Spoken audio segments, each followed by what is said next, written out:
What's up, guys? It's Rich back with another Gray Zone Warfare video for you today. Today, we're going to be talking about two of the best guns you can use in level 1 traders, some of the best early starter guns. I definitely recommend for you guys to try these out and try out these attachments that you can buy from level 1 traders. These are both available at Gunny and then Artisan level 1. In order to access Artisan at level 1, you need to complete a few quests, and then it gets you to her quest line, and then you can purchase all the AKMN platforms and AKM. That uses the 7.62 variant of the AK, so I personally prefer that a little bit more, as all the ammo has been reworked this patch, and they've changed some of the things up and made 5.56 more realistic to how 5.56 is supposed to perform. As many of you know who played the game before, the actual meta of the ammo was 5.56, and 7.62 was completely just unreliable in terms of its reliability versus 5.56, but I personally think that the 7.62 feels a lot better now this wipe, and I definitely would recommend trying out both of them. I think they're viable in their own sense. I've been using just the AKMN a little bit more because, like I said, I've been a little bit burnt out of using the M4A1 from last wipe. Again, both of these you can get from level 1 traders. I'll show you what you need to do and how you can build these exact guns, and obviously so you can either shave some parts off if you don't want to run them, and then you can see how much each of these parts cost. So the first thing you're going to want to do for this exact build right here, I'm actually going to put it over here so I can copy one for one the exact build I have, and then I'll show you exactly what I am, how it responds on a range and how the recoil pattern is. The M4A1 is really good at controlling the recoil, but interestingly enough, so is the AKMN. This actually has a slight horizontal recoil once you get about like 50% through the mag, but personally for me, that doesn't really affect me too much, as I'm not going to be full spraying like that for long distances. If I'm full spraying, really, it's going to be up close, and it's going to be more of a hip fire, so just keep that in mind. Obviously, with each of these guns, it's going to be a little bit different. Okay, so the first thing you want to do with the M4A1, I'll buy the 1.3K version. The reason I do that is because it comes with the better stock, the nylon stock. However, if you want to save about $300, you definitely can by just buying the default M4A1. So the reason we'll do that is, oh, it's not letting me for some reason right now. It's just telling me to trade. Okay, there we go. So we're going to buy that guy, and we're going to take off one of these parts immediately. So the first thing we're going to take off is going to be the carry handle. We're going to take off that muzzle, and then we're going to take off the charging handle, or the can guard, excuse me.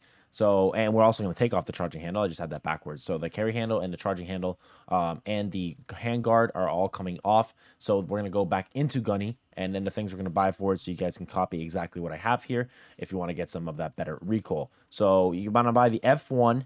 This is the charging handle. It's going to increase your reload time. The nylon stock is already on that version of the gun. So if you buy the 1.3K version, it comes with that. You want to buy the MOE grip, so that gives you some additional boost and stats. I believe this gives you some more recoil control and then the weapon handling.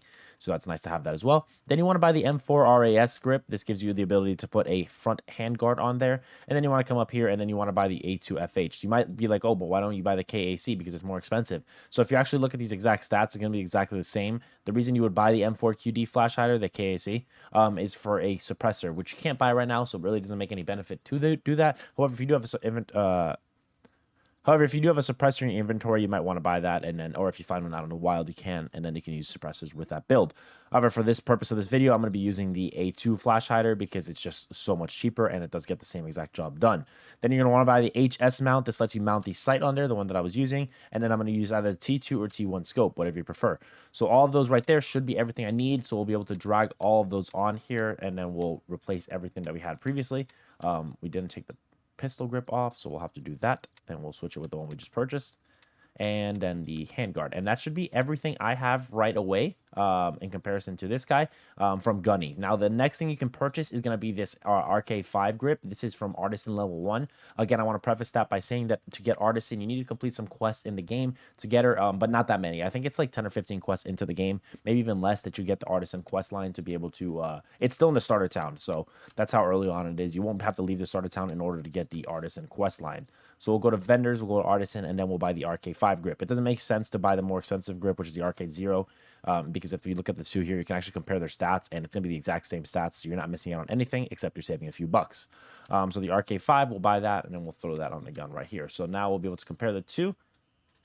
So you can see this is exactly the same build I have as the one I'm using here on the left and on the right. And the way these guns perform in the range, I'll show you so you can see the two of them. The recoil pattern is really easy to control. So we'll look down at the sights here, and this is full auto from a solid medium range here. This isn't really up close, but I'll hold my breath, and then I'll show you it.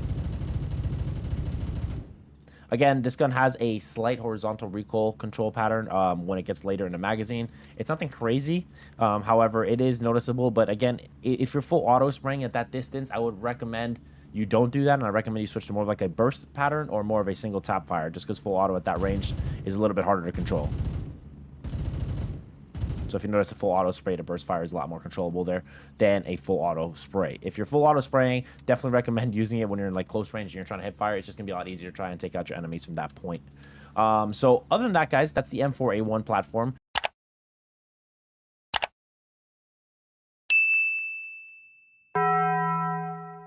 And let me know down below in the comments if you guys have any other early game recommendations for other players or for myself to try out early game, and I can actually make a video on it, or I can actually just put it in my Discord for you guys. So other than that, let's hop into the AKM. This is obviously the build that you get from Artisan level 1. This is a really solid gun. I've actually enjoyed using this a lot. I'll put some ammo in there so you can see it. It's got a really solid control pattern for 7.62 ammo, and I really have no complaints from it on that factor.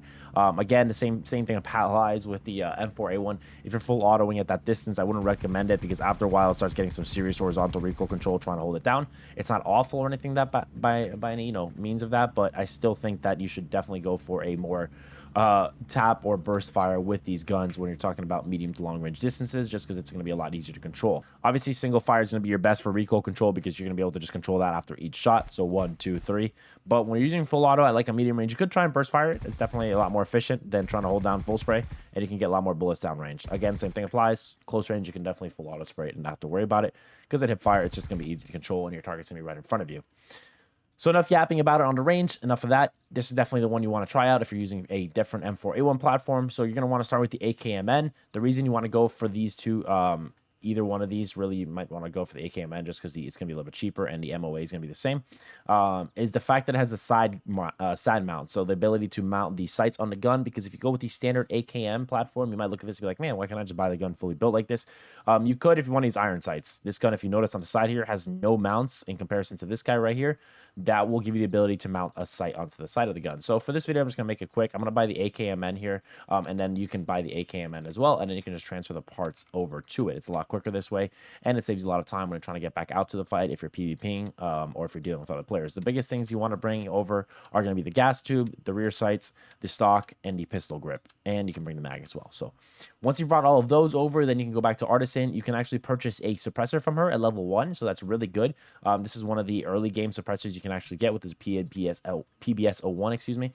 And you can actually just throw that right on there. No need for any other attachments or anything like that. Oh, I actually forgot make sure you bring this over when you're trying swapping it. I tend to forget that is the dust cover. It's really important, but you'll obviously notice it doesn't look right without the dust cover. So now we have a suppressor on there, and we have no sight, and we have no hand grip. So the reason you want to change those things is going to be the AKRIS HG. This is the handguard, so you can bring that guy over right there, and you want to use the same grip as you were using before, which is the RK5. So both of those right there will give you the ability to add on to the gun and give yourself that front foregrip. So we'll remove the AKM wood, we'll pop this guy on, and then pop the RK5 grip on. And now the last part for this exact build you want to use is you're going to need to get the mount and then the sight for it. So we're going to use a BPO2 mount, and then we're going to use the EKP8 sight. So both of those are going to work together, so we can put one on the other. So boom, and then you can throw that on the gun right there.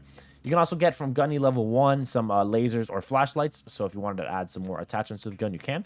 However, this is going to be the exact same build that you were noticing on my gun before.